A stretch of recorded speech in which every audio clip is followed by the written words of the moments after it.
baita golaço do Caio Jorge, cara. É, golaço. O primeiro foi mais bonito. Os dois gols muito bonitos. 15 gols, né? De artilharia isolada do Caio. Que deve estar... O Caio deve estar sentado em algum lugar esperando essa convocação.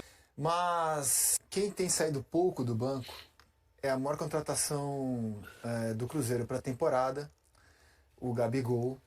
E esse foi tema da entrevista pós-jogo do Leonardo Jardim. Já é a segunda temporada em que o Gabigol tem poucos jogos, para você pensar o tamanho do jogador, né? Então, por exemplo, no último ano dele de Flamengo, ano passado, ele jogou 38 dos 74 jogos da equipe na temporada. 13 como titular, 8 gols apenas, média de 0,21. Esse ano, ele disputou 31 dos 41 jogos do Cruzeiro, né? Tem 11 gols, média de 0,35. Se você for pensar o tamanho desse jogador, né, a idolatria que ele atingiu, a fama, o barulho que foi a contratação dele pelo Cruzeiro, são 2 temporadas já do Gabigol sendo um jogador banco. Ainda que na reta final o Felipe Luiz colocou o atacante para jogar, ele tenha feito muita diferença na semifinal e na final da Copa do Brasil. E quando o Leonardo Jardim diz que ele é incompetente ou limitado para escalar o Gabigol, para mim ele está querendo dizer que quem tem limitações, na visão dele, é justamente o jogador, para jogar da maneira como ele quer que o Cruzeiro atue. Pelo menos foi a leitura que eu fiz da fala do Leonardo Jardim. Não, ele fala em relação a que ele não consegue colocar os 3 jogadores, sei lá, principais para jogarem juntos. Por isso que ele fala da incompetência dele de não conseguir. Para mim, quando ele fala que aconteça. Ele é muito limitado, que joga só de um jeito, eu acho que ele está sendo irônico, mas para dizer que a limitação está nas características do atacante, na visão dele. Talvez seja que as características do Gabriel não se encaixem na sua mentalidade de jogo, naquilo que ele quer que faça. Pelo menos eu vejo assim. Não é que... É aquele negócio, contrata e entrega para o treinador, se vira. Ele falou, ele não é mágico.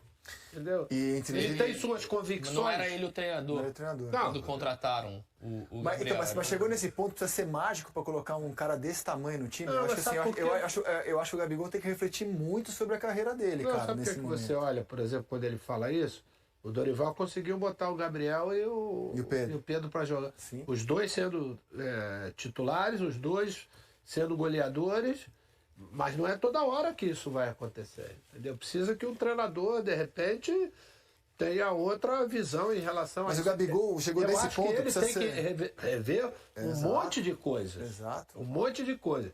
Porque você não pode, jogador que chegou até 2 anos atrás, ter, né, o estágio que ele tinha e hoje ter relegado ao banco de reserva e muitas vezes nem entra. Entendeu? O que você acha, Roger? Então, eu acho que essas perguntas acontecem toda hora para ele. Eu acho que ele tá meio de saco cheio de responder. Né? Porque aí ele falou, cara, eu sou incompetente, eu não consigo colocar ele. Agora a questão é que o Gabriel precisa responder ele nos treinamentos, porque o que mais me chama atenção não é o Gabriel estar no banco de reservas pro Matheus e pro Caio, que realmente estão jogando muito. O que mais me chama atenção é o Gabriel não ser opção de banco. É não entrar para solucionar problemas que o Cruzeiro tem em jogos mais difíceis. Porque tudo bem, olha, o Gabriel não tá jogando, tá no banco de reservas, porque o Matheus e o Caio estão jogando muito. Perfeito. O Gabriel não entrar contra o Cruzeiro quando o Cruzeiro tá perdendo. O Gabriel não entrar quando o Cruzeiro tá em dificuldade e precisa ganhar um jogo em casa. Ou entrar lá faltando 2 minutos com um jogo que não tem mais o que fazer durante a partida. Isso aí diz muito sobre o Gabriel nos treinamentos. Né? Porque, você tá perdendo. Tem o Gabriel no banco, faltando ele não é a primeira 20, opção, 30. Né? Nunca. Ele muda as pontas, ele bota Marquinhos, ele bota... agora o Mateuzinho tem entrado mais. E não usa o Gabriel. O Gabriel sempre entra depois dos 40, 43, 44, quando bate os 45 para jogar os 5 dos acréscimos.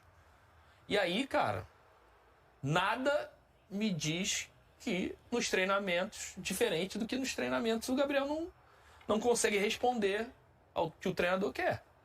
Não tô falando que o Gabriel treina mal, que deixa de treinar, mas que no treinamento ele não consegue convencer o cara a botar ele 15 minutos, 20 minutos, 30 minutos, um tempo pelo menos. Se você reparou o jogo do Caio Jorge, ele termina o jogo extenuado. Porque ele entrega tudo. Ele briga o tempo inteiro, ele se movimenta, ele volta para dar combate.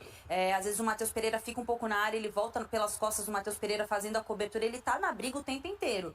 E isso o Gabriel nunca entregou, assim, né? Desses últimos... Eu fiz o jogo do Santos. O Gabriel entra, o 2-1, Santos no Cruzeiro. O Cruzeiro faz 1-0 no primeiro tempo, aí o Santos empata, o Gabriel entra, faltando uns 20 minutos. Ele até pega uma bola e dá um passe pro Caio Jorge. Mas a entrega dele de comprometimento, o Cruzeiro perdeu o meio campo todo. Ele não conseguia marcar, ele não conseguia acompanhar. E o Santos toma o segundo gol. O Cruzeiro toma o segundo gol e perde o jogo. Aí depois ele não entra. Mas vai tirar o Wanderson pra abrir o Caio Jorge do lado pra colocar o Gabriel por dentro? Não vai, porque você vai perder também. Não vai, não exato. Tem como. Ou vai botar o Matheus Pereira do lado pra poder acompanhar a lateral e tirar a magia. E ainda assim os números dele não são ruins, né? Mas isso tem muito gol de pênalti aí, tem o campeonato estadual. Tem esses números são mais de campeonato estadual do que realmente campeonato brasileiro. Cara, isso é treinamento. O que me parece, assim, eu volto a dizer... Cara, ele é tão grande para estar acomodado a esse tipo de situação, né? Parece que ele acomodou e isso acostumou ele no Flamengo. Os últimos 2 anos do Flamengo... a situação dele com a situação do Pedro. Com a diferença que o Pedro ficou muito tempo lesionado. Mas o Pedro hoje não é o absoluto no ataque do Flamengo. Ele é o jogador que todo mundo tem a grande expectativa, mas agora, nesse momento, a gente fala... Quando a gente vai pensar o time do Flamengo, a gente não pensa mais do Pedro diretamente. Aliás, curioso, né? 2 jogadores de talento indiscutível. Mas é totalmente diferente. Claro, totalmente diferente. Por quê? Porque ele se lesionou. O elenco, ele vem de uma lesão grave, o elenco do Flamengo tem muito mais possibilidades, você tem muito mais alternativas. Mas eu quero dizer assim, e vira e mexe, o Pedro joga. Entra, joga um jogo de campeonato brasileiro. Mas ele joga com o Bruno Henrique de 9... Mas não joga com o Pedro. Não começa o jogo com o Pedro. Depende do jogo. Mas o que tem em comum, Roger, é que são 2 jogadores jovens, talentosíssimos, de quem se diz a mesma coisa nesse momento. No meu esquema de muita intensidade, de muita correria, vocês não jogam. Porque o recado é o mesmo para os 2. Mas o Gabriel... Pro Pedro e pro Gabigol, tudo nesse bem. momento. O Pedro nunca fez isso. Sim. O Pedro não tem características para fazer isso. O Gabriel fazia muito isso. Jogou pelo lado há alguns tempos. O Gabriel sempre fez isso. Sim. O time do Jesus, o que ele dava de bote, o que ele não deixava os caras jogar, os zagueiros jogarem. Sim. Ué, no Santos ele era ponta. Era Então, Gabigol, Ricardo Oliveira e... qual é o nome do ponto esquerda? Marquinhos Gabriel. Então é isso que eu tô falando. O Pedro você não vai conseguir nunca, o Pedro. Pedro é aquele centroavantão mais grandão, mais... com menos agilidade, vamos dizer assim. O Gabriel não, cara. E aí não tem a ver com idade. Você pega o Harry Kane com 34 anos, se matando, dando carrinho na defesa. O Verratti, pô. Sim, se matando em jogar, jogando com uma intensidade. No jogo que eu fiz sexta-feira, estreia do Bayern na Bundesliga, dos jogadores do Bayern, ele foi o que mais desarmou. Sim, então o Harry Kane com 34 anos e o Gabigol com 28 já tá com esse carimbo, ó. Pra você jogar tem que ser uma questão muito específica, tem que fazer um time pra... Cara, eu não sei se ele se acostumou com o negócio de banco de reserva. Os últimos 2 anos do Flamengo foi no banco, aí agora no Cruzeiro tá no banco. E essa escolha que a Ana tava falando em relação tudo certo, do BH, tá tudo legal, tá tem bom. muito a ver com o tipo de jogo que faz o Felipe Luiz. Exatamente. Né? Porque aquela marcação na saída de bola do adversário, o Bruno é muito mais eficiente em termos de velocidade para ele. O Pedro tem uma certa dificuldade. Hoje ele até parece que, depois dos problemas que aconteceram, parece que ele tá diferente, até né, as atitudes dele. Mas eu acho que a escolha vai muito mais em cima da questão tática do que propriamente da questão... Eu acho que é um ponto sem volta esse do futebol, porque a gente estava debatendo... Pô, eu não vou discutir o talento do Thales Magno, a habilidade do Thales Magno, mas a gente está concluindo que o Guinegão no Corinthians entrega muito mais intensidade, por isso que ele joga, o Thales Magno é banco. Também não vou discutir o talento do Pedro e do Gabigol, porque a gente já viu o que eles fazem, mas eles estão perdendo espaço hoje para jogadores com intensidade maior do que eles. Será que é um ponto sem volta esse do futebol? Eu acho que tem um pouco da retomada do momento que os pontas não é mais o futebol dos pontas, né? Voltou a gente usar muito o centroavante como referência, o 10 como criadores, né? Eu acho que a gente tá abandonando um pouco nesse momento o jogo dos pontas. Isso tem um impacto direto no jogo dos centroavantes, né? Porque antes eles trabalhavam esperando um pouco mais e agora eles têm que participar mais do jogo. Não só no sentido de roubar a bola, recuperar, pressionar a saída de bola, mas eles têm que participar mais do jogo como era mais antigamente, né? O futebol às vezes ele vai reciclando velhas ideias. Mas eu acho que é um pouco dessa mudança de postura dos times, abandonando esses pontas de velocidade e usando mais a intensidade dos jogadores que vêm por dentro. O PSG virou o que virou quando abriu mão das estrelas e passou a jogar com mais intensidade. Na Copa do Mundo Quer de jogar Clubes. hoje com o Dembélé ou com o Mbappé? Então, na Copa do Mundo de Clubes, para colocar o Mbappé no time, o Real Madrid, e aí tentar acomodar todos os jogadores mais talentosos, abriram mão de intensidade, meio campo, tomaram vareio do próprio PSG. Eu acho que o futebol tá chegando num ponto... O próprio PSG na final deu um cochilo, quando abriu o olho tava 2-0 pro Chelsea. O futebol chegou num ponto sem volta. Mas eu acho que esses jogadores aí, eu acho que eles ainda têm espaço. Você precisa encontrar somente. Por exemplo, o Pedro é um centroavante que, se você tiver em cima dele, para você se apoiar nele, para ajudar, para segurar essa bola, tem poucos que conseguem fazer isso. Ele é porque único. tecnicamente Isso. ele é danado. Ele Eu vem acho de que é contusão, diferente tudo um isso. do outro. Não tem nada a ver. Não, O Pedro são bem jogou no diferentes. final de semana contra o Inter. São meteu um situações que fazem a comparação, Entendeu? mas O estilos Gabriel- Mas aí no Então- jogo eliminatório da Libertadores foi banco. Tudo bem, mas... Porque jogou em casa. Talvez se jogasse No Beira-Rio, foi banco fora. por causa dessa intensidade, dessa marcação, que ele não abre mão, que o Felipe não abre mão para jogar. Muito o parecido Felipe- com o Cruzeiro. Mas o Felipe coloca o Pedro pra Pedro- jogar. Depende Pedro do não sai. adversário. O Pedro não saiu. É. O Pedro talvez o 12º. Isso. O Pedro vai jogar Talvez todos os O jogos. Gabriel hoje eu não sei se ele é nem o 13º.